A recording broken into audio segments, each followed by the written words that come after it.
नमस्कार, न्यूज़ 18 राजस्थान की education e conclave में आपका बहुत स्वागत है। मैं हूं महेश दाधिच। दोस्तों, पिछले साल से ही कोरोना महामारी पूरी दुनिया भर के लिए चुनौती बनी हुई है और इससे देश और प्रदेश अछूते नहीं हैं। राज्य ने कोविड प्रबंधन बेहतरीन तरीके से किया, जिसकी प्रधानमंत्री ने भी तारीफ की। हालांकि बावजूद इसके कोविड का नया वेरिएंट ओमिक्रॉन के रूप में एक संकट बन करके सामने खड़ा है। ऐसे में बेहद ज़रूरी हो जाता है हम किस तरीके से अपने बचपन को बचाएं, उनकी पढ़ाई लिखाई को बचाएं, किस तरह से हम उनकी शिक्षा को लेकर के नवाचार कर सकते हैं, साथ ही साथ ऑनलाइन और ऑफलाइन स्टडी को कैसे जारी रख सकते हैं। आज इन तमाम विषयों पर बातचीत होगी इस एजुकेशन ई कॉन्क्लेव में। हमारे साथ में राज्य के शिक्षा मंत्री डॉक्टर बी.डी. कल्ला साहब जुड़े हुए हैं। साथ ही साथ में एक पूरा एक्सपर्ट पैनल भी मौजूद है, जिनसे आपको रूबरू करा देते हैं। Professor PS. सुदन हैं, MD and founder Nojge public school Shri Ganganagar से। नितिन विजय हैं, जो MD हैं मोशन एजुकेशन ग्रुप से और IITN भी हैं। तो आप सभी मेहमानों का बहुत बहुत स्वागत है। अब इस कार्यक्रम को आगे बढ़ाते हैं। सबसे पहला सवाल मेरा एजुकेशन मिनिस्टर कल्ला साहब से है। कल्ला साहब, किस तरीके से आप देखते हैं कि कोविड की इस मुश्किल परिस्थिति में हम विद्यार्थियों की पढ़ाई को कैसे जारी रखें, क्योंकि आज पेरेंट्स के मन में एक बड़ी चिंता बनी हुई है कि बच्चों की पढ़ाई ऐसे मुश्किल दौर में किस तरह से जारी रखी जाए। कल्ला साहब, देखिए, कोविड को ध्यान में रखते हुए हमने एक एडवाइजरी जारी की है। इसके अंतर्गत ऑनलाइन और ऑफलाइन दोनों प्रकार की क्लासेस चलेंगी। जो अभिभावक ऑफलाइन पढ़ाना चाहें ऑफलाइन क्लासेस में भेज दें, जो बच्चों को घर पर रहकर पढ़ाना चाहते हैं वो वर्चुअल क्लासेस के माध्यम से ऑनलाइन पढ़ लें। और स्कूलों के संचालकों को ये कहा गया है कि वहाँ पे एक भी व्यक्ति कोविड पेशेंट मिल जाए तो 14 दिन तक उस स्कूल को बंद रखें। इसके अलावा प्रत्येक बच्चा ऑफलाइन क्लासेज में जाएगा तो मास्क लगा के जाएगा। सामूहिक प्रार्थना सभा नहीं होकर क्लासरूम में फिजिकल डिस्टेंसिंग का पालन करते हुए क्लासेज लगेंगी। भोजनावकाश में सारे बच्चे एक साथ बैठ के भोजन नहीं करेंगे। फिजिकल डिस्टेंसिंग के साथ वो अपना भोजन रिसेस में करेंगे और हमेशा मास्क लगा के रहेंगे। टीचर को भी मास्क लगा के आना होगा। और कुल मिलाकर अभिभावकों से भी ये प्रार्थना की गई है कि बच्चे को ये खांसी, जुकाम, कोविड के सिम्टम्स हों जो बार बार मतलब क्या है कि टेलीविज़न के माध्यम से, अन्य विज्ञापनों के माध्यम से जो लोगों को जारी किए गए हैं, उसकी पूरी पालना करके यदि बच्चे को सिम्टम्स हैं तो वो घर पे रोक लें, उसकी जांच कराएं, उसके बाद स्कूल भेजें। और इसके बावजूद भी कोई भी अभिभावक बिना किसी सिम्टम्स के भी घर पे पढ़ाना चाहे तो वो घर पे पढ़ा सकता है। तो दोनों ऑप्शन है, ऑनलाइन ऑफलाइन। मैं समझता हूँ कि इसके कारण मॉडल की जो आपने बात की कल्ला साहब, क्या ये इसको अडॉप्ट कर पा रहे हैं ठीक तौर पे स्कूल? क्या गवर्नमेंट स्कूल में ऑनलाइन क्लासेस शुरू हो पा रही है? निश्चित रूप से हमारी गवर्नमेंट की स्कूलों में और इनमें हमने ये दोनों तरह की फैसिलिटीज़ दे रखी है, ऑफलाइन क्लासेज की और ऑनलाइन क्लासेज की। और बहुत छोटी क्लासों के जो पाठ्यक्रम मान लो नहीं बन पाए हैं तो उनके लिए हमारे टीचर्स वगैरह जो हैं वो गाँव में जा कर के और टेलीविज़न के माध्यम से, फिजिकल डिस्टेंसिंग के माध्यम से ऑफलाइन क्लासेस वगैरह लगा रहे हैं। कुल मिलाकर के अभी तक व्यवस्था कंट्रोल में। आपने देखा होगा कुछ एक प्राइवेट स्कूलों को छोड़कर बहुत ज़्यादा केसेस राजस्थान में नहीं आए हैं, फिर भी हमने ये दोनों ऑप्शन दे दिए हैं। और स्कूलों के संचालकों को, हमारे गवर्नमेंट स्कूल और प्राइवेट स्कूल के सभी संचालकों को, हेडमास्टर्स को, इनको सबको ये कहा गया है कि बच्चों के सिम्टम्स पाए जाने पर उसका टेस्ट कराएं। पॉजिटिव केस एक भी आए तो उस क्लास को बिल्कुल 14 दिन के लिए बंद कर दें। स्कूल को भी बंद करना पड़े तो 14 दिन के लिए बंद कर दें। और उसके कारण आज राजस्थान बचा हुआ है और बच्चे जो हैं कोविड से इसी कारण से बचे हुए हैं। और हमारी पूरी कोशिश रहेगी कि कोविड की जो एडवाइजरी है उसका पूरी तरीके से अभिभावक भी पालन करें, संचालक भी पालन करें, हमारे अध्यापक भी पालन करें, बच्चे भी पालन करें। स्कूल संचालकों की आप बात करें सर, पी.एस. सुदन साहब हमारे साथ में जुड़े हैं, नोजगे पब्लिक स्कूल के MD हैं। मैं इनसे भी ये बात करना चाहूँगा, किस तरह से इस कोविड काल में बच्चों की आप पढ़ाई करा पा रहे हैं? हाइब्रिड मॉडल की हम बात कर रहे थे, ऑनलाइन ऑफलाइन क्लासेस की हम बात कर रहे हैं। क्या ये मुमकिन हो पा रहा है कि विद्यार्थी ऑनलाइन चाहें तो ऑनलाइन पढ़ाई कर सकते हैं और ऑफलाइन में भी बाकायदा उसी तरह से पढ़ाई हो पा रही है? हाँ, दोनों ही ऑप्शन सभी बच्चों को उपलब्ध हैं सर। जी। दोनों ही ऑप्शंस में हम लोग हाइब्रिड लर्निंग की ओर जा रहे हैं और दोनों का ही हम उपयोग कर रहे हैं। बस थोड़ा सा जैसे कल्ला साहब तो बहुत सीनियर शिक्षाविद हैं, खुद समय बहुत बड़े शिक्षाविद हैं, तो वो समझते हैं कि इस काल में जैसे जो वर्तमान परिस्थितियां हैं उसमें मुझे लगता है कि अगर बेहतर इंटरनेट सुविधाओं की ओर हम लोग ध्यान दें और बच्चों को ये स्कूटी वगैरह बांटने की जगह हम उनको गैजेट्स उपलब्ध करवाएं जो आजकल अगर बड़े स्केल पर खरीदे जाए तो हमें सस्ते उपलब्ध हो सकते हैं, तो हम लोग बेहतर अगर ओमिक्रॉन जैसी समस्या आती है तब भी हम लोग बेहतर एजुकेशन को मैनेज कर सकते हैं। थोड़ा टीचर्स को कंप्यूटर एजुकेशन का, ऑनलाइन टीचिंग का, ट्रेनिंग का एक छोटे छोटे प्रोग्राम्स चलाएं और उनको मोटिवेट करें तो काफ़ी हद तक हम इन विपरीत परिस्थितियों में एजुकेशन को, क्वालिटी एजुकेशन को चला सकते हैं। अच्छा सर, स्कूल प्रबंधन की हम बात करें तो आपके ऊपर ये जिम्मेदारी रहती है कि ऐसे समय में कि जब मुश्किल दौर से पूरी दुनिया गुजर रही है, कोविड काल भी अभी चल रहा है, तो ऐसे समय में किस तरह से आपने टीचर्स का, अपने एम्प्लॉयज़ का मोटिवेशन जो है वो उसको हाई रखा हुआ है, साथ में विद्यार्थियों के अभिभावक जो चिंतित रहते हैं उनको किस तरह से आप कन्विंस कर रहे हैं?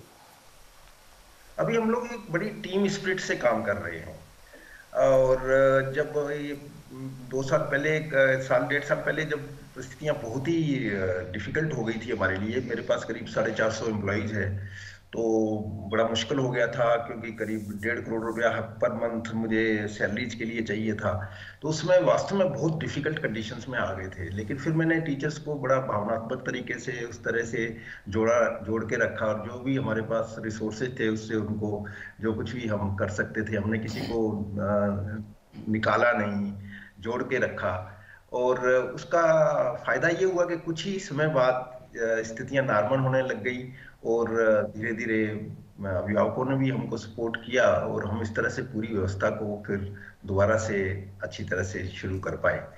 और नेचुरली जैसे ये हाईली इन्फेक्शियस वैरायटी है ये ओमिक्रॉन, तो नेचुरली इसको कंट्रोल करने के लिए बच्चों को सारा दिन हम लोग मोटिवेट करते हैं, जो जितना पॉसिबल डिस्टेंसिंग होता है उसको करते हैं, मास्क को बच्चे लगा के रखते हैं।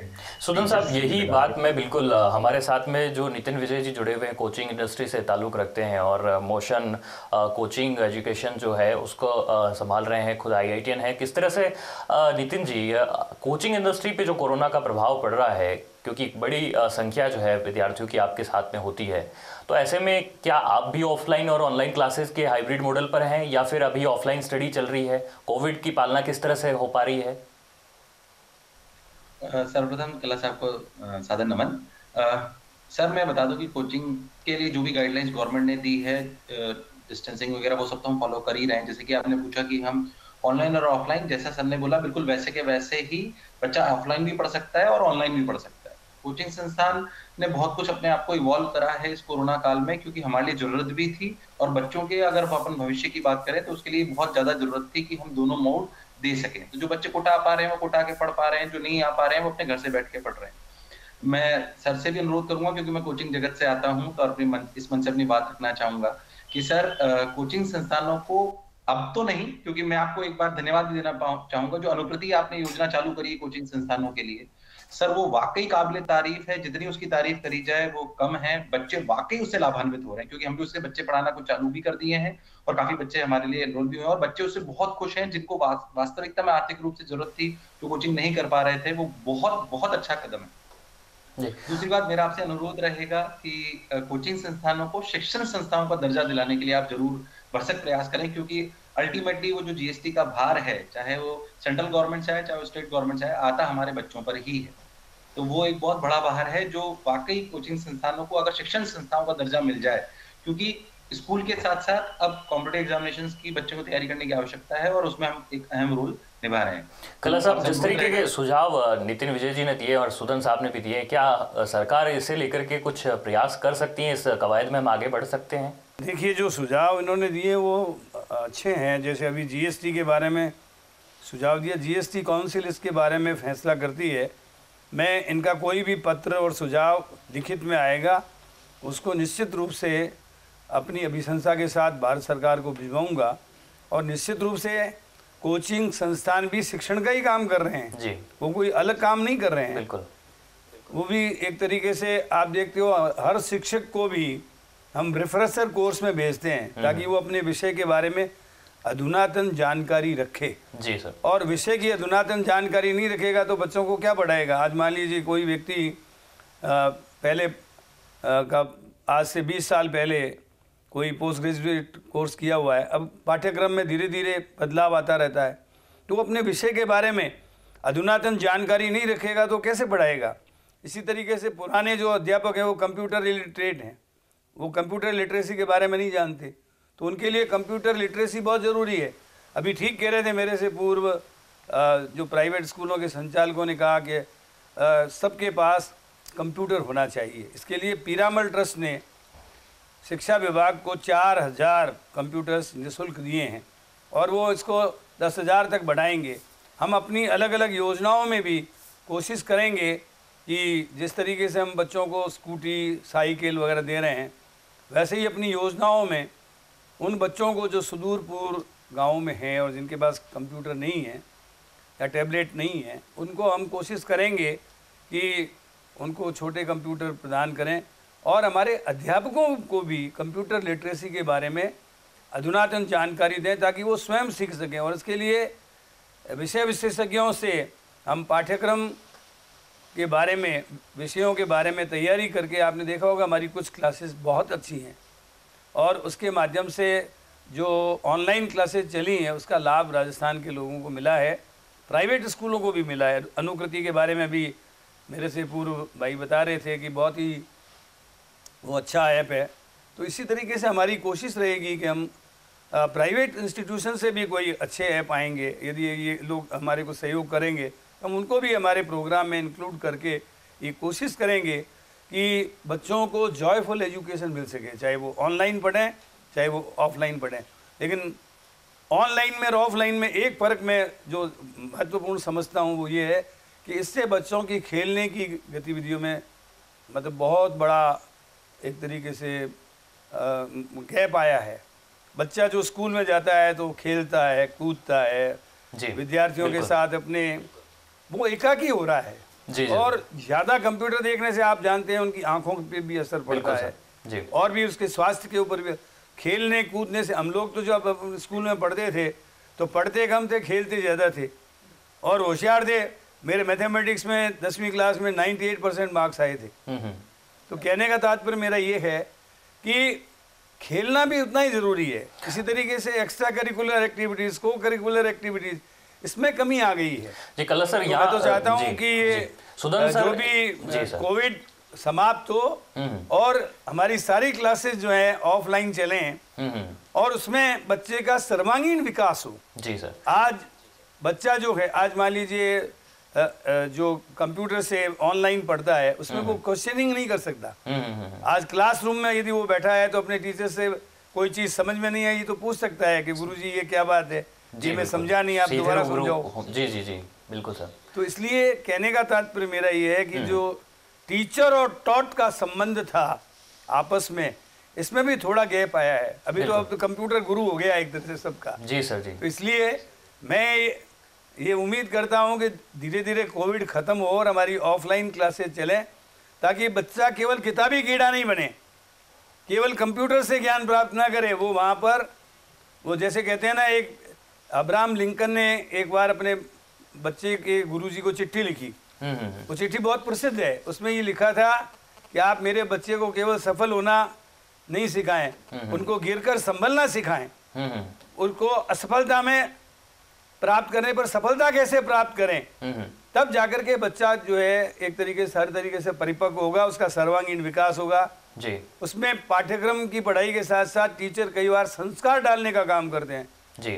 क्योंकि हमारे यहाँ कहा गया है मातृ देवो भव, पितृ देवो भव, आचार्य देवो भव जी।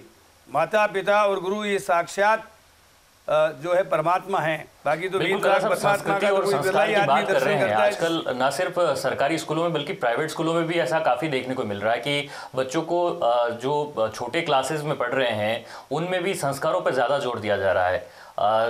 किस तरह से आप देखते हैं सर, क्या आप कहना चाहेंगे कि ये हम देख रहे हैं कि आजकल कई शुरुआती क्लासेस से इस पर बहुत ज़्यादा पेरेंट्स का भी जोर रहता है कि उन्हें भारतीय संस्कृति का पाठ पढ़ाया जाए। सुदन साहब, आप क्या इस पर विचार रखते हैं?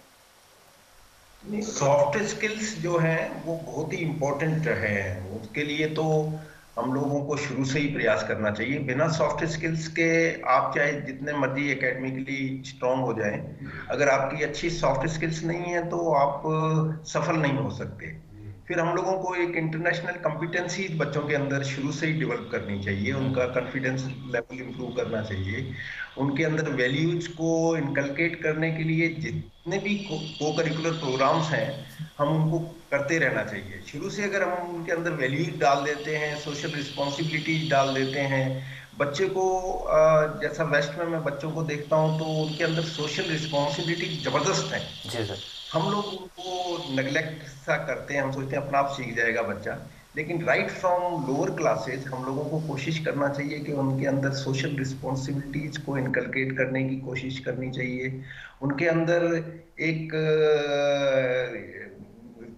अपनी सोसाइटी के प्रति जो उनकी जिम्मेदारी है उसको प्रेरित करते रहना चाहिए। इसके लिए हम लोगों को को करिकुलर एक्टिविटीज के माध्यम से ये बहुत कर सकते हैं। लेकिन वो ऑनलाइन के साथ में थोड़ा कम होता जा रहा है, जिस तरह से देखा है हमने बीता एक साल किया है जी कि हम लोग वो स्टेज एक्टिविटीज को रोज हमारा एक यूट्यूब पर वीडियो अपलोड होता है जी डेली हो, और उसमें किसी ना किसी क्लास को ये टास्क दिया जाता है। जैसे कल ही हमारा एक वीडियो अपलोड हुआ कि ग्रैंड पेरेंट्स के साथ कैसे डील किया जाए। वो करीब 1 घंटे का वीडियो है। आप आप जब नोजगे पब्लिक स्कूल देखेंगे एनुअल फंक्शन तो उसमें तो डेली हम लोग किसी ना किसी क्लास को इस तरह के टास्क देते हैं कि जिससे कि वैल्यूज को इनकलकेट किया जाए। अगर बच्चा शुरू से ही वैल्यूज को समझ जाता है तो उसकी सफलता को कोई रोक नहीं सकता। जी सुदन साहब, जी बिल्कुल, मैं आपके पास वापस आऊँगा। मैं एक बार विजय जी से बात करना चाहूँगा। नितिन जी, किस तरह से कोचिंग इंडस्ट्री पर जो है कोविड का प्रभाव रहा है और अब कैसे ये इंडस्ट्री इससे उभर रही है? क्योंकि बीते साल में हमने देखा है, और राजस्थान वैसे भी कोचिंग हब है जहाँ पर कि पूरे देश भर से विद्यार्थी पढ़ने के लिए आ रहे हैं। तो ऐसे में किस तरीके से आप लोग इससे उभर रहे हैं? साथ ही साथ में सरकार का किस तरह से सहयोग मिला है, उसे लेकर के क्या कहना चाहेंगे? जाहिर सी बात है, कोरोना सभी जितने भी ट्रेड थे उन सबके लिए बहुत मुश्किल था। कोचिंग के लिए बहुत मुश्किल था क्योंकि इसमें सबसे ज्यादा इन्वेस्टमेंट ह्यूमन रिसोर्सेज पे था, और बिल्कुल जैसे ही बच्चे नहीं आए थे तो सारे रेवेन्यूज बंद हो गए थे। बट फिर भी जिन भी कोचिंग संस्थानों ने या जिन्होंने भी टेक्नोलॉजी का ढंग से पहले से उपयोग कर रखा था, क्योंकि एजुकेशन को अगर अपने को अफोर्डेबल बनाना है और क्वालिटी बढ़ानी है तो अपने को एजुकेशन में टेक्नोलॉजी का समावेश करना पड़ेगा। जिन्होंने कर रखा था वो उससे पार भी पा पाए। और हालांकि बात सही है कि ये थोड़ा टफ टाइम था, बट हमने, मतलब मेरा व्यक्तिगत मानना है कि शायद हम सब एजुकेशन संस्थान, चाहे वो स्कूल हो, चाहे वो सरकार हो, चाहे हम कोचिंग संस्थान हो, हम जो अगले 10 साल में टेक्नोलॉजी का इंटीग्रेशन एजुकेशन में करते वो हमने 2 साल में कर लिया। जो शायद फायदा हम टेक्नोलॉजी से बच्चों को पहुंचा पाते अगले 10 साल में, वो हमने 2 साल में सीख लिया। अब हमारे लिए समय है कि जो हमने सीख लिया उसको स्केल कर पाए और अफोर्डेबल कर पाए। सरकार का इसमें बहुत महत्वपूर्ण रोल है। जैसे कि अभी सर ने बोला कि गैजेट्स देने चाहिए, सर से बोलूंगा सर ये बहुत अच्छा सुझाव है। उसमें मैं एक ऐड ऑन करना चाहूंगा कि गैजेट्स बच्चों को दें, और क्यों ना कंटेंट के साथ दें, ताकि बच्चा घर बैठकर अच्छा उसे थोड़ा कन्फाइंड भी करा जाए कि अगले 2 साल तक उस लैपटॉप पे सिर्फ एजुकेशन कंटेंट ही देख सके। थोड़ा कंस्ट्रेंट जरूर लगेगा पर इससे बच्चों को बहुत फायदा होगा। तो गैजेट्स विद कंटेंट। अच्छा, कला साहब से मैं ये जानना चाहूंगा, विजय जी जिस तरह से आप बात कर रहे हैं, मैं उसी बात को आगे बढ़ाते हुए, क्या सरकार की तरफ से जो ऑनलाइन प्लेटफॉर्म चलाए जा रहे हैं वो सार्थक आप महसूस कर रहे हैं? कहीं कहीं उसमें लोगों का, बच्चों का जुड़ाव हो पा रहा है? क्योंकि ये देखने को मिला था कि 1 वे कम्युनिकेशन के तौर पर टीवी के द्वारा जो पढ़ाई कराई जा रही थी वो 1 वे कम्युनिकेशन हो पा रहा था। क्या 2 वे कम्युनिकेशन के लिए सरकार जो है विद्यार्थियों के साथ में ऑनलाइन के जो नवाचार किए गए हैं उस पर फोकस कर रही है? उसके कुछ परिणाम आ रहे हैं सामने? ऑनलाइन क्लासेस के परिणाम अच्छे आए हैं, लेकिन उसमें सुधार की गुंजाइश हमेशा बनी रहती है जी। क्योंकि कई गांवों में जैसे इंटरनेट की सुविधा नहीं है, कई गांवों पे वाईफाई नहीं है। तो इन सब चीज़ों को डेवलप करने के लिए भारत सरकार को आगे आकर के समस्त गांवों को वाईफाई सिस्टम से जोड़ना पड़ेगा, नंबर 1 जी। नंबर 2, भारत सरकार को भी अपने एक ऐसा टीवी कार्यक्रम का संचालन करना होगा। आज बहुत से चैनल बन गए, अब एजुकेशन का भी एक शिक्षा का चैनल बनना चाहिए, बिल्कुल, जिसमें वक्तन वक्तन हर क्लास की पढ़ाई कोचिंग क्लासेस से संबंधित पढ़ाई, ये सारी चीज़ें उनमें अलग अलग चैनल्स पर दिखाई जानी चाहिए, ताकि चैनल को खोला, जिसको आपको पढ़ना है वो पढ़ लिया। तो इसको सिस्टम को लाने में भारत सरकार का बहुत बड़ा रोल है। हम राजस्थान सरकार की तरफ से ये पूरी कोशिश कर रहे हैं कि हम अपने क्लासरूम में पढ़ने वाले विद्यार्थी को जॉयफुल एजुकेशन देने के लिए हमारे पास जितने भी संसाधन हैं हम उसको झोंक देंगे। और जैसे आप लोगों ने मुझे सुझाव दिए कि सबके पास गजेट्स होने चाहिए, और जिस तरीके से उनके पास सारे के सारे उसके साथ उसका ऐप भी उसके साथ साथ दिया जाए, इन सब बातों पर हम विचार करेंगे। और एक बहुत जल्दी ही मैं सीनियर हायर सेकेंडरी स्कूल और सेकेंडरी स्कूल की जितनी भी प्रबंध समितियां हैं हमारे सरकारी स्कूलों की, उसमें प्राइवेट स्कूल भी जुड़ना चाहें तो हमें बहुत खुशी होगी। मैं चाहता हूं हर स्कूल की प्रबंध समितियां इफेक्टिव बने। वो 15 दिन में नहीं मिले तो कम से कम महीने में एक बार मिले, और वहां पर एल्यूमिनाई का एक संगठन तैयार करें, भामाशाहों से सहयोग लें, सरकार से सहयोग लें, और अपनी साला का 25 साल का मास्टर प्लान बनाएं कि 25 साल में स्कूल की क्या तस्वीर होगी। यदि वहाँ कक्षा कमरों की कमी है तो कक्षा कमरे बनाए जाएं, लैब की कमी है तो लैब को ठीक किया जाए, लैब में इक्विपमेंट्स की कमी है उसको ठीक किया जाए, लाइब्रेरी कमज़ोर है तो लाइब्रेरी को सुदृढ़ किया जाए, सुविधाओं की कमी है तो सुविधाओं को सबसे पहले देखा जाए।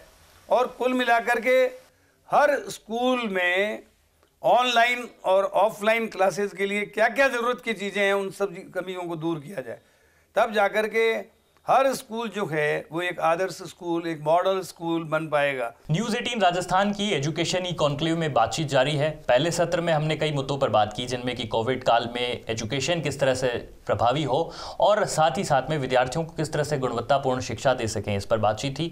दूसरे सत्र में भी कई और विषयों पर बातचीत जारी है। आप बने रहें न्यूज़ 18 राजस्थान के साथ।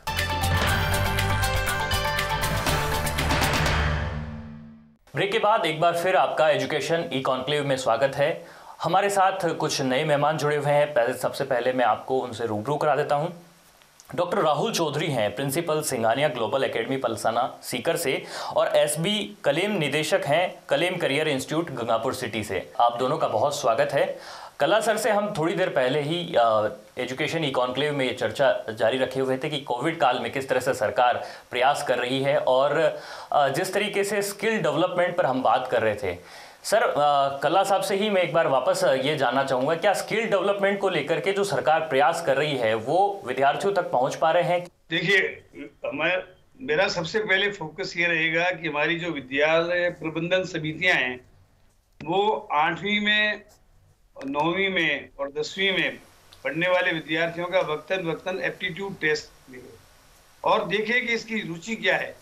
ये अच्छा वैज्ञानिक बन सकता है, अच्छा साहित्यकार बन सकता है, अच्छा कवि बन सकता है, अथवा अच्छा जो है वो मतलब एक व्यावसायिक शिक्षा लेकर अपने पैरों पे खड़ा हो सकता है। तो एप्टीट्यूड टेस्ट लेने से उसकी रुचि का पता लग जाएगा, और जब 11वीं 12वीं में वो आएगा तो उसको ये गाइड कर दिया जाएगा कि उसको कॉमर्स लेनी चाहिए, उसको साइंस लेनी चाहिए, उसको आर्ट्स लेनी चाहिए, किस तरीके से उसको आगे बढ़ना है, वो बनना क्या चाहता है। मैं प्राय स्कूलों में जाता हूँ तो बच्चे से पूछता हूँ तुम क्या बनना चाहते हो। बच्चा कहता है मैं तो डॉक्टर बनूंगा, कोई कहता है मैं अध्यापक बनूंगा, कोई कहता है मैं इंजीनियर बनूंगा, कोई कहता है मैं कलेक्टर बनूंगा। तो बनेंगे कब? जब अच्छी तालीम लेंगे जी, और अच्छी तालीम के साथ साथ उनको अच्छा मार्गदर्शन मिलेगा। मैं कोशिश करूंगा कि हर स्कूल में हम 9वीं 10वीं में तो कम से कम ये तय कर लें कि बच्चे का एप्टीट्यूड टेस्ट लेकर उसकी रुचि का, उसकी एक तरीके से सब्जेक्ट्स के बारे में क्या परफॉर्मेंस है, उसके आधार पर उसको राय दी जा सके कि भैया कई बच्चे चाहते हैं कि मैं तो डॉक्टर बनूं और साइंस में नंबर आते हैं 3rd डिवीजन के, वो कैसे बनेगा।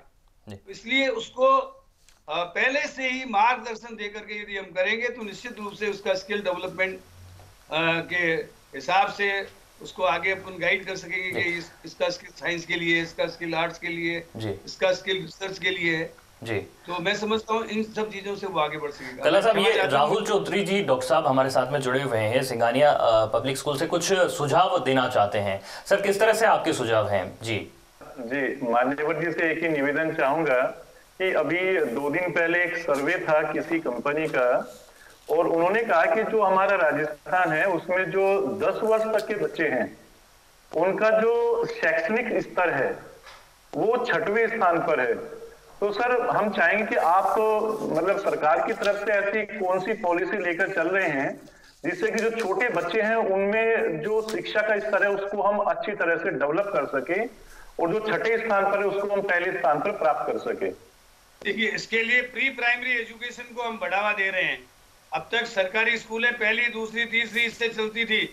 आपने देखा होगा हमने महात्मा गांधी इंग्लिश मीडियम के स्कूल शुरू किए हैं। इसी तरीके से हम LKG, UKG, प्रेप का सिस्टम नहीं करें तो सबसे पहले प्री प्राइमरी का एक सेक्शन शुरू करेंगे। उसमें LKG, UKG और प्रेप में जो पढ़ाया जाता है इस तरीके का पाठ्यक्रम बनाकर उनको तैयार करेंगे। इससे इम्प्रूवमेंट आएगा और उसके बाद और हमको फंड्स वगैरह की अवेलेबिलिटी होगी तो उसको हम 2 साल का कोर्स करेंगे।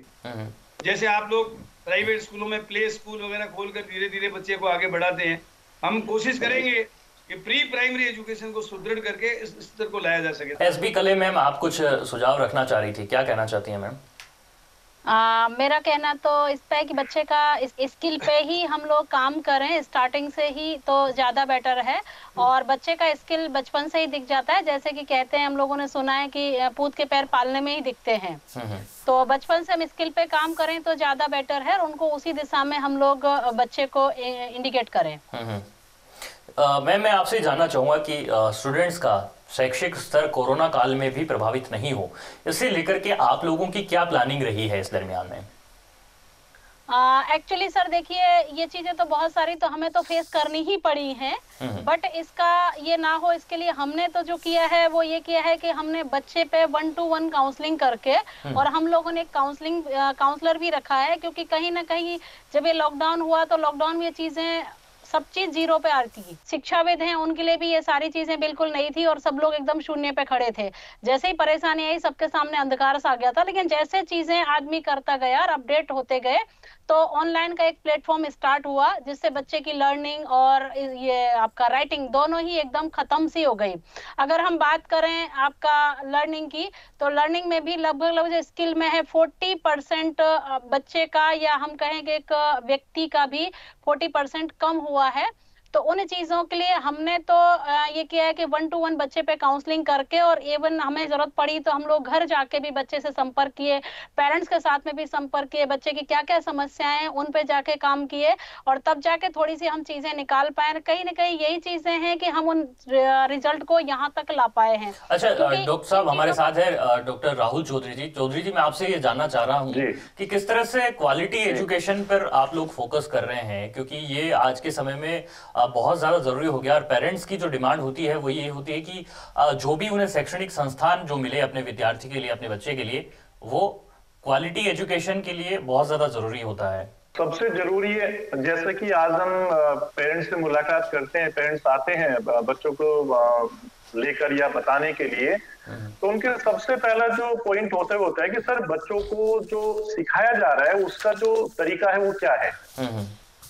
तो उस तरीके के लिए सबसे बड़ी बात है, जितने भी हमारे चाहे वो प्रबुद्ध लोग हैं, चाहे वो प्रिंसिपल्स हैं, अध्यापक हैं, वो केवल एक ही बात पर जोर दे रहे हैं और जोर देंगे। मैं जरूर इस बात की आशा करूंगा कि जो हम कक्षा के अंदर, क्लास के अंदर जो भी हम बताना चाह रहे हैं, सिखाना चाह रहे हैं बच्चे को, वो जैसे कि पहले सुनते आ रहे हैं खेल खेल में पढ़ाना, आज ये इस समय की आवश्यकता है कि हम बच्चों को उस खेल खेल में पढ़ाएं, उनके साथ ऐसी एक्टिविटी डेवलप करें हम जिससे कि बच्चा पढ़ने के साथ साथ सीखता भी रहे। और जो 2 साल का जो गैप हुआ है वो एक छोटी बात नहीं है। उस गैप को भरने के लिए बच्चे का सबसे पहली बात है कि उसका इंटरेस्ट डेवलप करना। जब तक बच्चे का स्कूल में आने का, कक्षा में बैठने का, टीचर के साथ रुकने का वो इंटरेस्ट डेवलप नहीं होगा, तब तक बच्चा पढ़ाई नहीं करेगा। हम जिस समय से गुजर रहे हैं, जिस महामारी से गुजर के आए हैं हम, ये आज के समय की बहुत ही आवश्यकता है कि हम सभी मिलकर पहले वो एक कोर्स डिजाइन करते हैं कि जिसमें बच्चा पढ़ते हुए सीखता भी है और करता भी है। वो जब तक कि हम उस बच्चे को ज्यादा से ज्यादा हम एक्टिविटी के थ्रू एंगेज नहीं कर पाएंगे, तब तक बच्चा नहीं सीख पाएगा। क्योंकि आज के समय में बच्चे की लिखने की जो ताकत थी, जो कैपेसिटी थी लिखने की, वो बिल्कुल खत्म हो रखी है। जस्ट मैं कहूं कि 40% जो लर्न करने की कैपेसिटी थी बच्चे की, अगर वो भी हम बात करें कि वही एवरेज आता है 40 to 45%। अदरवाइज ये सारी जो एक तरह से जो अच्छी जो हम बात करें बच्चों के अंदर जो डेवलपमेंट थे वो सारे खत्म हो चुके हैं। वो धीरे धीरे वापस उनको रिगेन करना है हमें, और उनको एक साथ में नहीं कर सकते।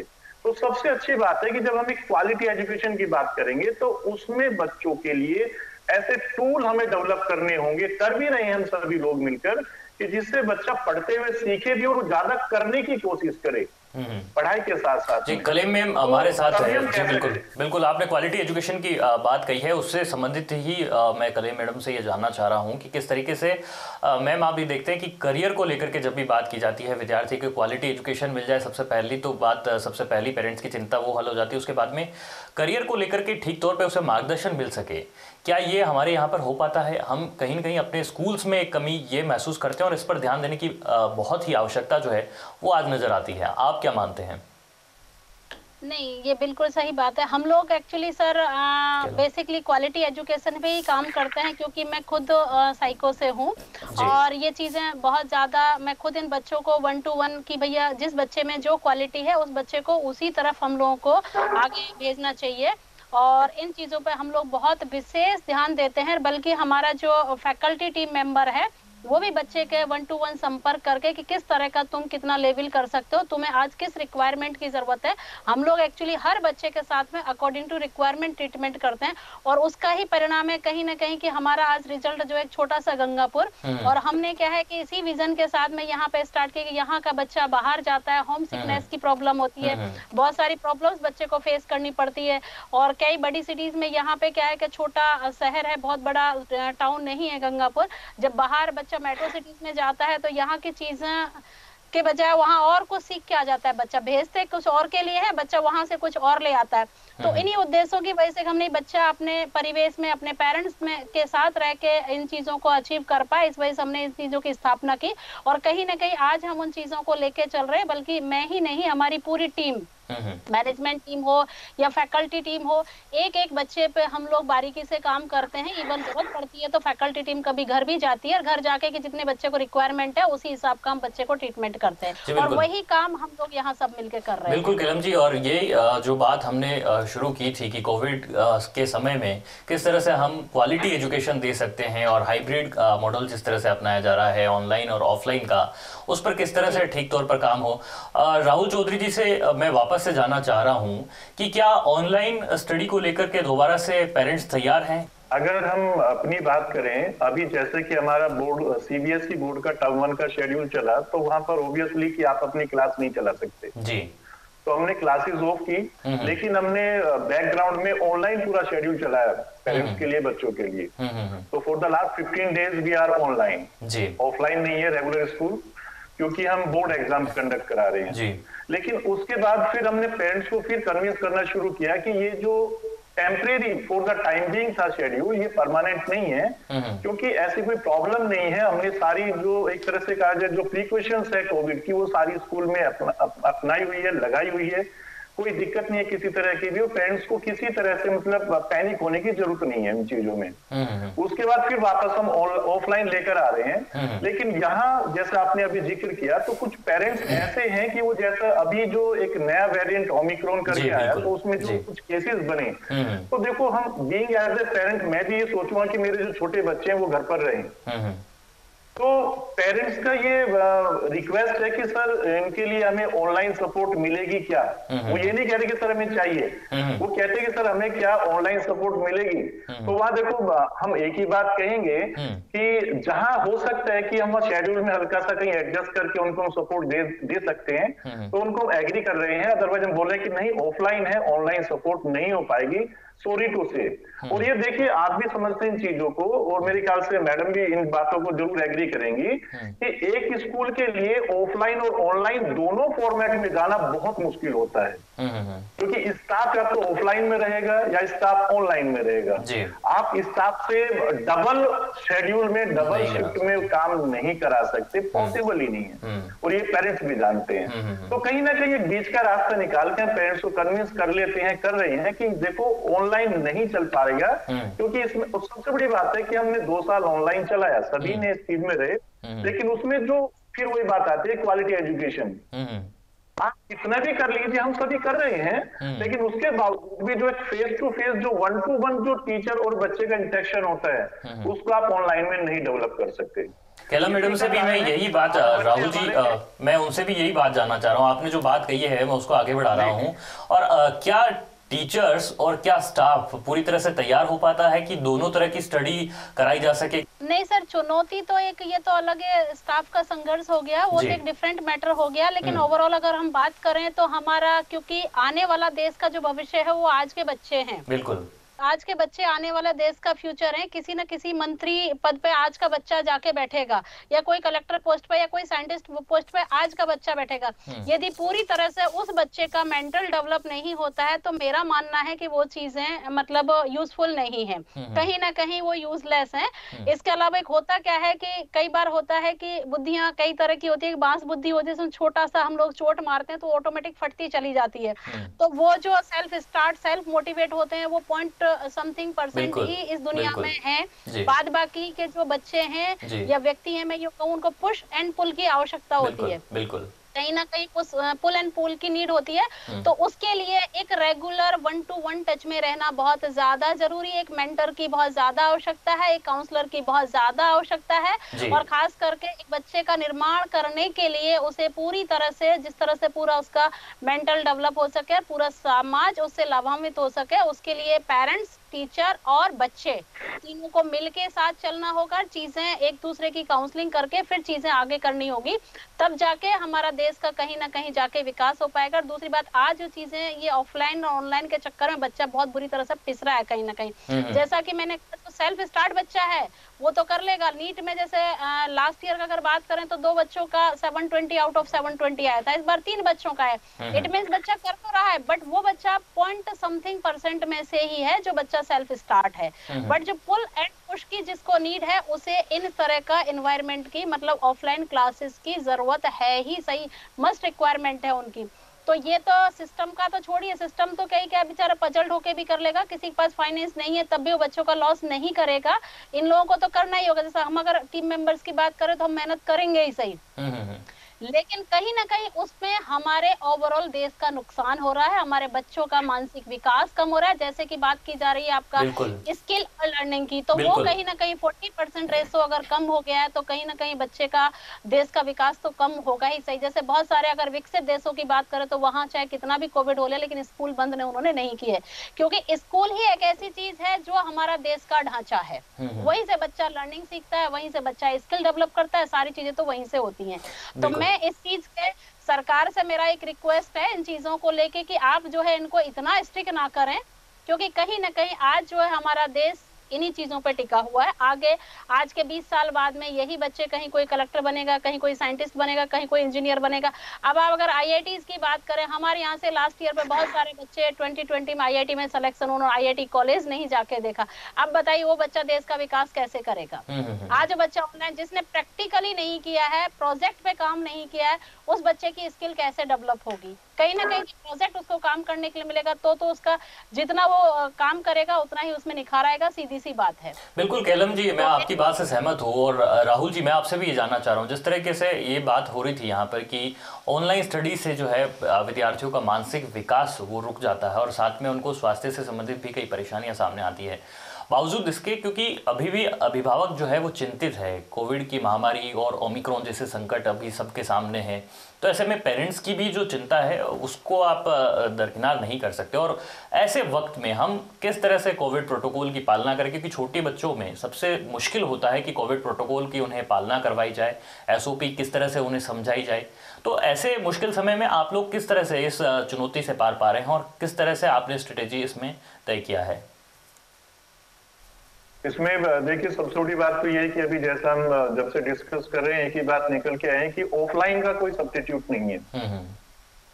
आप ऑनलाइन तो परमानेंट लेकर नहीं चल सकते। और जो सबसे बड़ी समस्या जो बनी है, केवल जो उन्हीं जो 10 वर्ष तक की जो आयु है उसमें जितने बच्चे हैं आपके, चाहे वो नर्सरी है, फर्स्ट क्लास है, 4th है, 5th है, ठीक है, ये वो लेवल है जहां पर सबसे ज्यादा नुकसान हुआ है।